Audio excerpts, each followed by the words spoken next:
Welcome to The Straight Stitch, a podcast about sewing and other fiber arts.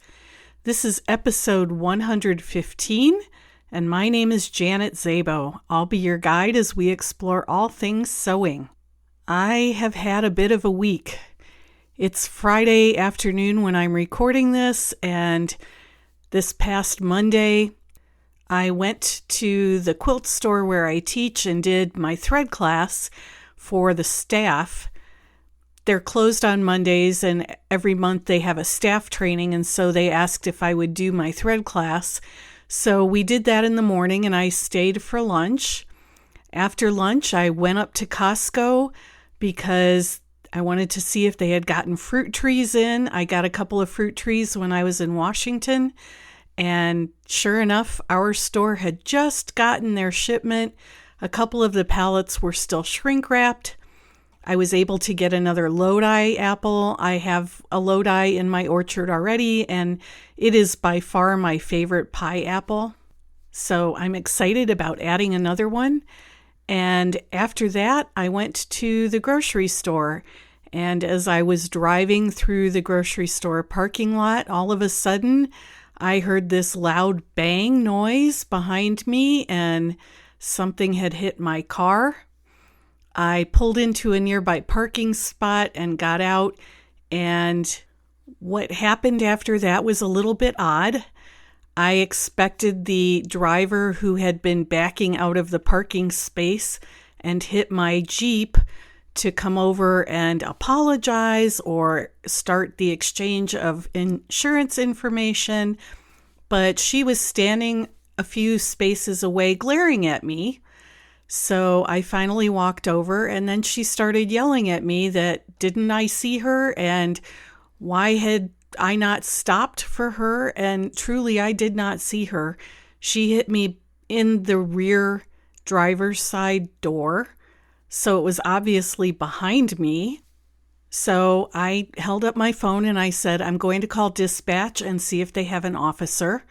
So I did that and asked them if they had an available officer to come over and write up a report. And about 10 minutes later, he pulled into the parking lot and took our information. He went into the store, said that there was clear video of what had happened. And I left there with the police report thinking that I would go home and file a claim and we would get this taken care of. I have had this Jeep since December 30th of 2025. I've had it less than 3 months. It only has 3,000 miles on it. So I came home, I filed the claim. On Tuesday, I was at the store teaching a free-range slacks class, and at lunchtime, the other party's insurance company called me and asked some questions and took a recorded statement. And when I finished, the adjuster said, well, your story conflicts with our insured story, so we're going to deny your claim. And I thought that was a little odd because my understanding of Montana law is that if you are in a parking space backing up, you have an obligation to make sure that the way is clear. And when I talked to my husband about it, he said, what about the dash cam video? And I thought, well, duh, I have a dash cam. In the midst of all of that, I was just not thinking clearly. So I downloaded the dash cam video from the day of the accident, and I filed a claim with our insurance company first because I wanted to have them kind of in my court if I had to, take some legal action or something. And the adjuster from my insurance company looked at the video and said, go ahead and upload it to the other company's website, and I will call their adjuster and we will get this straightened out. And within 2 hours, I got a call from the other party's insurance company, and they said, we will accept liability for this claim. Where would you like to have your Jeep fixed? So my Jeep Grand Cherokee is going into the body shop on Monday. They said it will be about 2 weeks, and I should have my car back good as new. And I am here to tell you that that $200 dash cam has paid for itself 1,000 times over. Maybe not quite, but close. So I'm recommending that everybody I know get a dash cam. Without that video footage, it would have been my word against hers, and who knows how long that could have taken to get resolved. The dash cam that I have has a front-facing, a rear-facing, and an inside camera, and it was actually the inside camera that got the best view of what happened. I did put the link in my blog post a couple of days ago, but I will also put the link to the dash cam that I have on the show notes page, even though I'm not getting any kickbacks from the manufacturer, but I just think it's really important for everybody to have one. As a result of that accident, though, what was supposed to be a productive week for me ended up being not quite so productive. I had several open days on my calendar, and I thought, I'll be able to get a lot of sewing done. And those open days were taken up with talking to insurance adjusters and being frustrated and a few other things. So that's just how things go sometimes. I am one of those people that has arranged my life so that everything runs very smoothly and efficiently. My husband is very much the same way. We are two very productive people because we just have lots of great systems in place. And we were talking about it, and he said, "You just hit a patch of friction this week." And that pretty much summed it up. So I'm trying to give myself some grace. Next week is a new week, and the Jeep will be getting fixed. I have another car to drive. It'll all work out the way it's supposed to. In other news, let's see. I want to mention a new podcast that I learned about last week. It's called Art Against Empire. And it's a documentary type podcast about craft as political resistance, so that if that's a topic that you're interested in or an area that you're interested in, I would recommend you check that out. It's on my list of podcasts to listen to probably the next time I'm driving across Washington State, hopefully in a couple of weeks. I'm sure you can find it on Apple Podcasts, Spotify. I was able to find it on Apple. So check that out. I also submitted my class proposals to Sew Expo for 2027, mostly because the very organized class coordinator sent an email to all the teachers and said, "Here's the link to submit your class proposals." And it happened to be a good time for me to go over my current list of class proposals and add a few new ones. So I did that and uploaded that information, and she and I have a Zoom meeting scheduled for next week to talk about what classes I might be teaching next year. And I should note that the dates for Sew Expo 2027 have changed. Usually it is the last week of February. It has been moved to March 3rd through 7th. So if you're interested in going to Sew Expo, you might want to put that on your calendar. I also got an email from one of my listeners who lives in Spokane, Washington, and she asked if I knew anything about the Quilt Craft Sew Show that's going to be held in Spokane on the first weekend in April. Apparently, these are shows that are held around the country. The Western ones, I guess, are going to be in Utah, Colorado, Arizona, and back in Puyallup, Washington in November.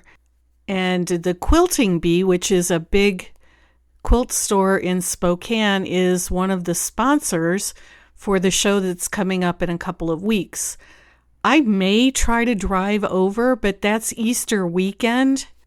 And as a church pianist, I'm on kind of a tight schedule for Christmas and Easter. So if I go over, I may have to leave early on Friday or Saturday morning and drive over, see the show, and then come back. I don't think it's going to be the kind of weekend where I can go over and spend a couple of days. But if anyone's been to one of those shows and has any information, let me know and I'll mention it on a future episode. I don't see that they have classes associated with the event. It looks like it's just a big shopping event. Okay, now it's time to get to the actual meat of this episode. I haven't talked about sergers in a while, and I thought it would be a good time to revisit that topic. So I want to talk about what a serger and a cover stitch machine can do for you, and whether you should consider adding one or both to your current sewing practice. One of the things that I find fascinating about machines is that sometimes a machine will come out with the purpose of doing one thing or doing a few things, but after that machine has been in the marketplace for a while, people will find additional uses for it. And sewing machines and sergers and cover stitch machines are no exception. When sewing machines first came out, most of them were straight stitch machines that only did a lock stitch in straight formation. And as time went on, people found ways to use them for other things, like making buttonholes or doing zigzag stitches, or eventually computerized decorative stitches. Sergers underwent the same kind of evolution. When they first came out, most of them were 3-thread sergers that if you wanted to do anything fancy like a rolled hem, sometimes you had to take out the throat plate and replace it with a different throat plate. And their initial use was for finishing seams, but then people discovered that sergers could be used to make decorative seams or surface treatments on fabric. The one that I find most fascinating is the cover stitch machine, because as an industrial machine, the cover stitch has one job and one job only, and that is to put hems in knit garments. But now that we have domestic cover stitch machines, people like Gail Yellen and Deb Canham are coming up with all sorts of decorative uses for cover stitches. So I want to do a little deeper dive into sergers and cover stitch machines, because you may think that you don't need a special machine to finish seams or hem garments, but you may be missing out on some of the more creative and decorative ways to use both those machines, and that may be right up your alley. So let's start with sergers. A lot of sewists will tell you that the primary function of a serger is to frustrate its owner, and that is not untrue, although they are better than they used to be. You might also hear people say, well, I don't sew with a lot of knit fabric, so I don't need a serger. And I'll tell you that you don't need a serger. There are many things that you can do on a sewing machine that mimic what a serger does, but they don't do it perfectly, and they don't do it as well as a serger. I have taught a number of classes, for example, where the sewist will tell me that he or she doesn't want to buy a serger, either because it's not in the budget or they don't have room for it, for whatever reason. And as much as I can, I will steer that person to using a presser foot and a stitch on their machine that mimics what a serger does. So there are a number of overcast stitches on sewing machines, or stretch stitches, which will allow you to sew with knits or finish edges, and you can do it without spending additional money on a serger. If you're an occasional garment maker, I think that's fine. But you may reach a point where you want to have a more professional finish in your garments, or you may be making enough garments that you can justify the purchase of a serger. So the functional stitches on a serger are going to be your 3-thread and 4-thread overlock stitches. And we need to maybe stop here for a moment and talk about why I call them 3-thread or 4-thread. So a serger has 2 loopers, sometimes 3. We'll get into that in a minute, but it has 2 loopers, and those loopers form a chained edge over the edge of a fabric. When I demonstrate this in class, I usually put my hands together with my fingers intertwined and my palms together, and I say that is what the 2 loopers do over the edge of the fabric, and they're held in place by 1 or more needle threads. So if you have 2 loopers and 2 needle threads, that's a 4-thread overlock stitch. If you have 2 loopers and 1 needle stitch or needle thread, that's a 3-thread overlock stitch. There are also occasions where you may be using a 2-thread stitch, which is 1 looper and 1 needle, but those are a little bit more advanced, and I'm not going to go into those in detail right now.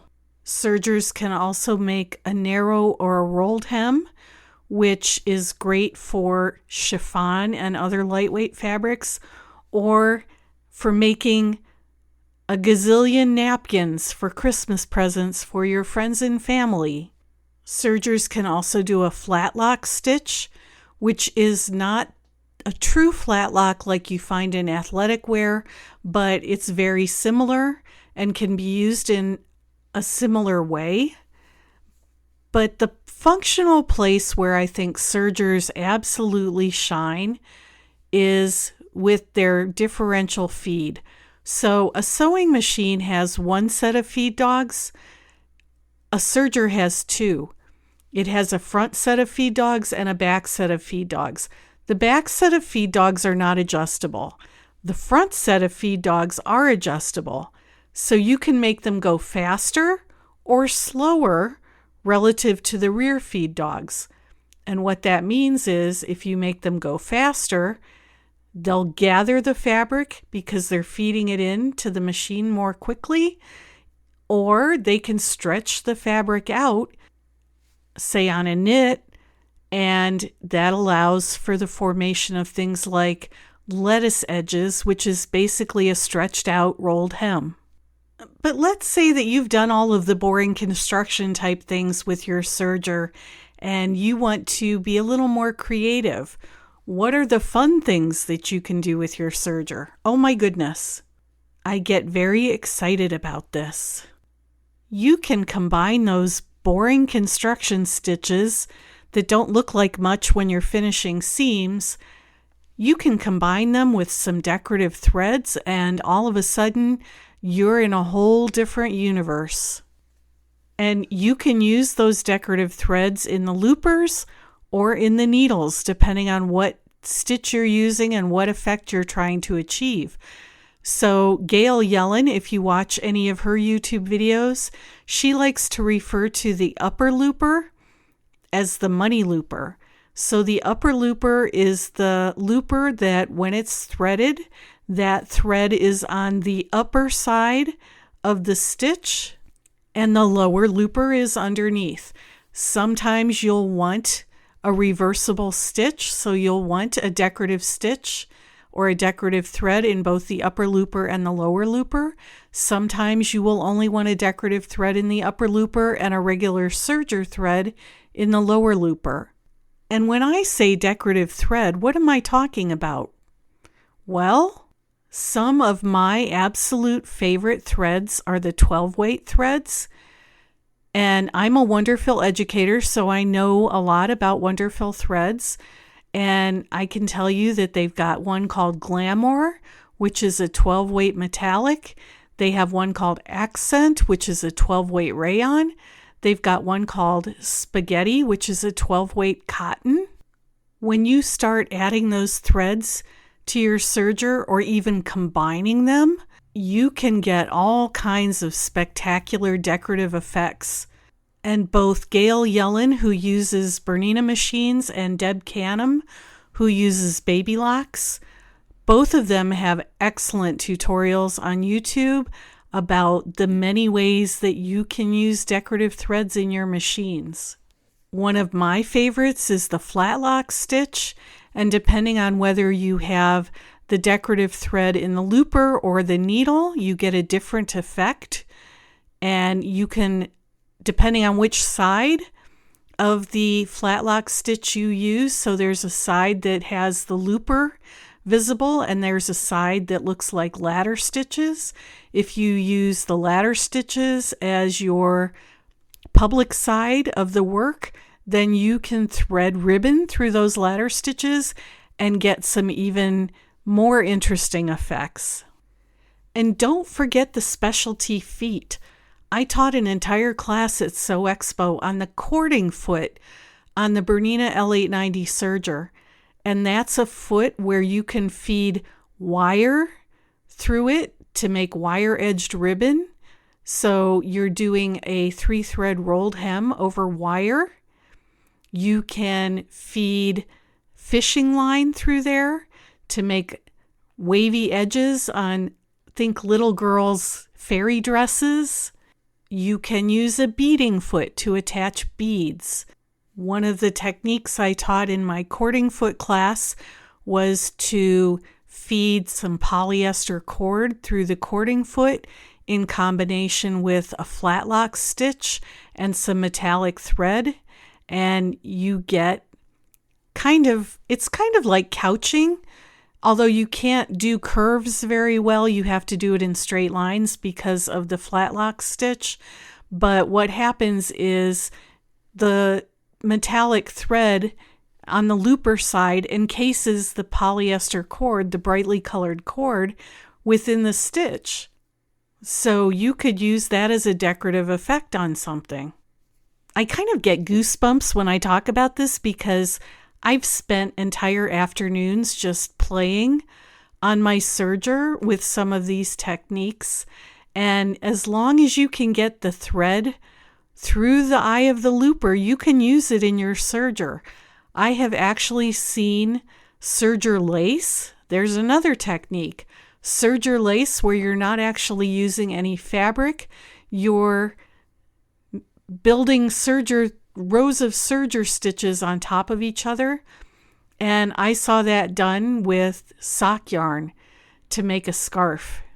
You don't need an expensive serger to do these techniques. Virtually every serger that I have run into in my classes, even back to some of the early Burnett's, can do most of these stitches. On the older vintage machines, as I said, if you wanted to do a rolled hem, sometimes you had to switch out the throat plate or change something in the settings to get the machine to do what you wanted. But virtually all of them will do all of these stitches. What you get with the more expensive models are things like wider stitches. So some of the basic sergers can only make a stitch up to 7 millimeters wide, whereas the more expensive models can make a 9 millimeter wide stitch. And you might think that 2 millimeters doesn't make a big difference, but it can. The more expensive models usually have air threading, which is huge if you do a lot of serging. And the more expensive models tend to come with a wider variety of feet. But I don't want you to despair if you've got a basic serger. I started with a $350 Juki that I bought on Amazon, and I used that machine for probably 7 or 8 years, and I did a lot of decorative stitching on it. Just be aware that there may come a time where you outgrow that machine. I taught a class a couple years ago, which was a general serger class, and I had one student that had a higher end Bernina serger and one student that had a brother that she had gotten at Walmart. And they were both able to do the techniques. The student with the brother machine was getting a little bit frustrated because she said, "Why can't I get mine to look like hers?" when she was looking at the other lady's serger stitches. And I said, her machine makes slightly wider stitches. And I said, it's possible that you're going to outgrow this machine within a couple of months, because she was really into learning all the techniques. And I thought she was probably going to be one of those students that would go home and master everything within a week. But I would encourage you to try, even if you have a basic serger, or even if a basic serger is all that's in the budget right now, you can still do a lot of functional and decorative stitches with it. Okay, let's talk about Coverstitch machines. I bought my first Coverstitch machine about 10 years ago, maybe 12 years ago. And it was because I was making a lot of knit t-shirts and I really wanted to do a professional looking hem. So I bought a Janome 1000 CPX. It happened to be a machine that was within my price range, although it caused me a fair bit of frustration. I joined the Facebook group for that model and discovered that I was not the only person who was having problems with it. You have to remember that Coverstitch machines were an industrial machine that then made the transition to being a domestic machine, and that transition wasn't necessarily a smooth one. I think there were several factors at play. I think that the companies that were making the domestic Coverstitch machines didn't quite understand their product, and they didn't know how to educate the users of that product. That Janome Coverstitch machine did have some design flaws, I would call them. I had to take mine apart and adjust the feed dogs, which I've worked on vintage sewing machines before, so that didn't scare me. But if you were a sewist and somebody told you to take your machine apart, I think you might, especially a machine you weren't familiar with, that might give you pause. I did eventually get a Janome 3000 CPX, and I have been quite happy with that machine. I think a lot of the bugs got worked out. I still have it set up in my sewing space. I still use it quite frequently. I have it set up, honestly, just to do hems on knit garments.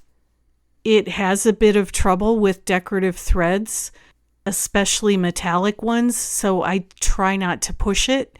And even though it's a Coverstitch machine, my Bernina L890 has some features that my Coverstitch machine doesn't have. And we'll talk about that in a minute when I talk about combo machines. So your functional stitches on a Coverstitch machine are going to be a chain stitch, a narrow 3-thread cover stitch, a wide 3-thread cover stitch, and a wide 4-thread cover stitch.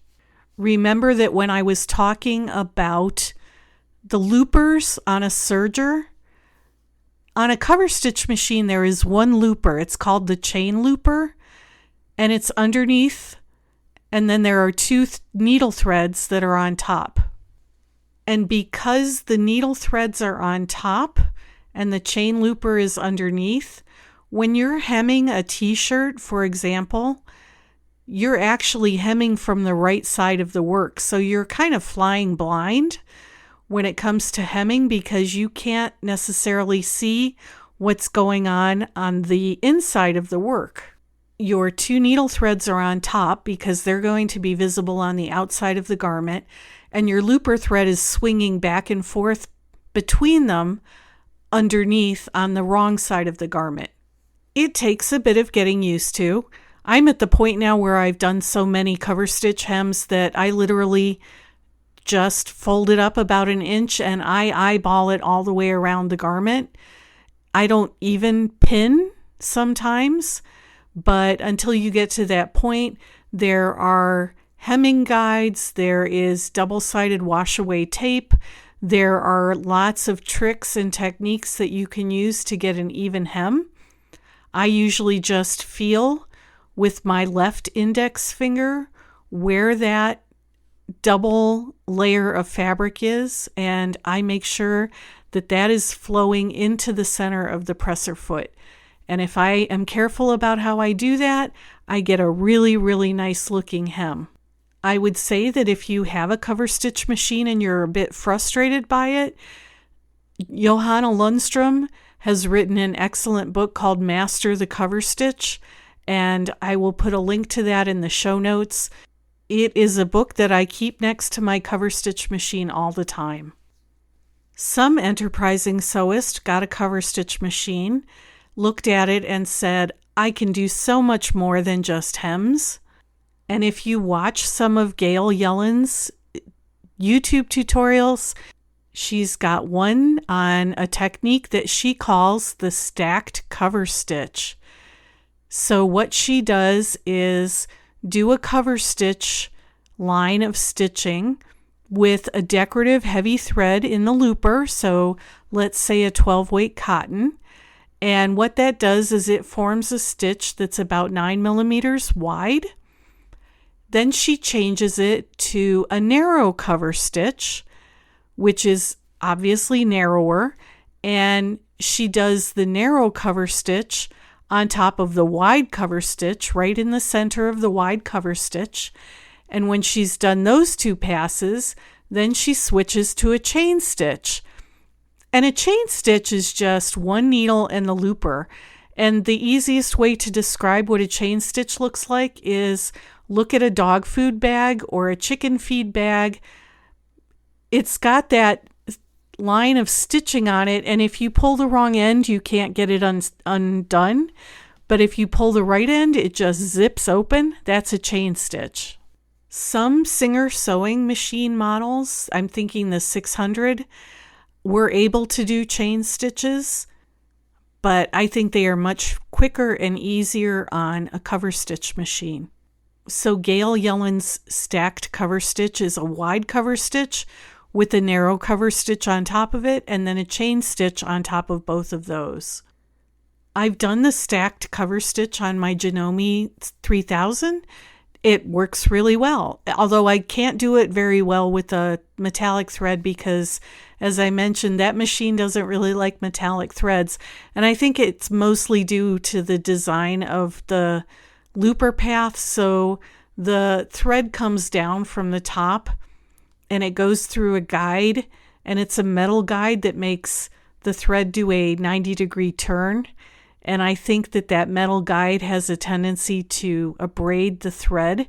So I don't get good results when I'm using metallic threads on that machine. But I've used rayon and cotton 12-weight threads on it with no problem. So now it's time to talk about combo machines. Combo machines got a bit of an undeserved bad reputation for a while. A combo machine is, as the name implies, a combination of a serger and a cover stitch machine. You might see these also labeled as a 5-thread machine or a 6-thread machine or an 8-thread machine.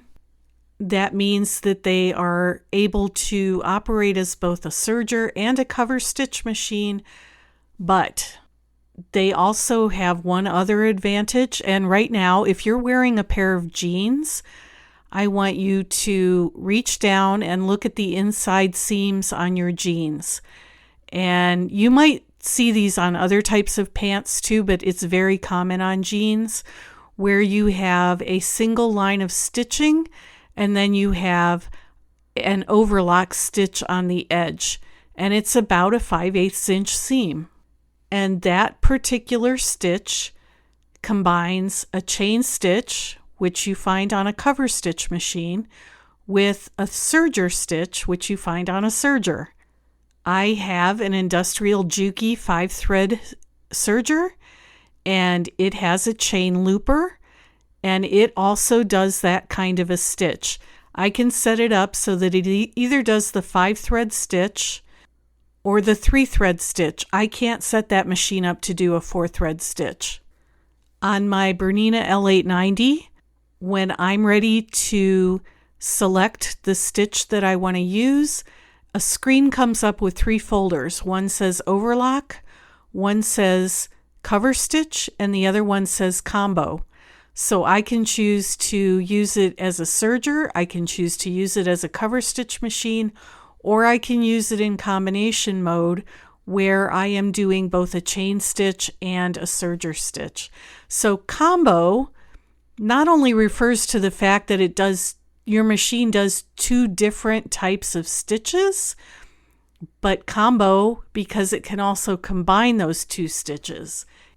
Part of the reason that combo machines got kind of a bad rap was because some of them it was very difficult to convert from serging to cover stitching. And if you were trying to maximize the efficiency of your workflow, having to stop and convert over from one to the other was kind of a buzzkill. So a lot of sewists did what I did and had separate sergers and cover stitch machines. I teach the mastery classes on the Bernina L890s, so that was my rationalization for getting one, even though I already had a serger and I already had a cover stitch machine. I actually traded in my serger. I had an L860 serger. I traded that one in to get the L890. So on a combo machine, you've got the same functional stitches that you would have on a serger and the same functional stitches that you would have on a cover stitch machine, but you've got the additional functional stitch of the combination 5-thread serger stitch. After I made the McCall's 8636 men's jogger pants, actually it's a unisex jogger pant pattern, after I made those, I was kind of kicking myself because what you do when you assemble those pants is you sew the serger or you sew the seam on your sewing machine, and then you finish both layers of the seam together on the serger. And I got done and I thought I could have cut my construction time in half and just used the 5-thread stitch and assembled them on my serger. And I intend to make that pattern again and do exactly that because I want to prove to myself that it's a legitimate way to make those pants. Think about how durable your jeans are, and they are constructed with a combination stitch that is partially a chain stitch and partially a 3-thread overlock. And the last thing I want to talk about here is quilting with a serger. If you watch any of the Sewing with Nancy or Eleanor Burns videos from the 90s, you'll notice that there were several in the series that used sergers to piece quilts. The problem with that is that a 3-thread or a 4-thread overlock stitch puts a lot of thread into the fabric and into the seam. And when you serge your seams with even, let's say, a 3-thread narrow seam, you are adding a lot of thread to that seam, more than you would add if you were just using a sewing machine. As a result, those quilts were a lot heavier. And after that kind of initial buzz and excitement about using a serger to piece quilts, I didn't hear of or see anybody using sergers to piece quilts for many, many, many years. When the combo machines came out, though, someone realized that you could use a chain stitch to piece quilts. And so there was a bit of a push to market sergers to quilters. In fact, Bernina came out with an L890 Quilters edition, which was intended for that market. Not only were quilters encouraged to use their sergers to piece using the chain stitch, but they were also encouraged to add all sorts of surface treatments to their quilts with flatlock stitches or pin tucks or other decorative stitches and decorative threads. My sense is that most people still don't use their sergers much in association with quilting, but that option is there as well. So hopefully this has given you some information if you're considering whether or not to add a serger and or a cover stitch to your sewing studio. If you already own one or both of those machines, I hope that this has given you some inspiration to try some of the decorative options and decorative capabilities of your machines. Again, Gail Yellen, for you Bernina owners, has a lot of great tutorials. For you Baby Lock owners, Deb Canham has a lot of great tutorials. I'm sure that there are tutorials for Janome and Juki owners as well. But even just open up your manual and see what's available in there. If you have questions or feedback about this episode, please email me, janet@janetzabo.com. You can use the fan mail feature or leave a comment on the show notes page. The show notes are found at the podcast website, which is www.thestraightstitchpodcast.com. My website is www.janetzabo.com, and that has links to my Big Sky Knitting Designs website and to my blog.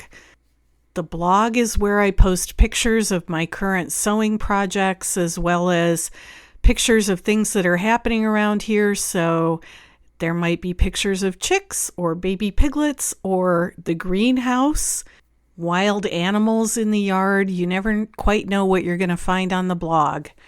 Until the next episode, I hope that you have a great week and that you get to serge or cover stitch something.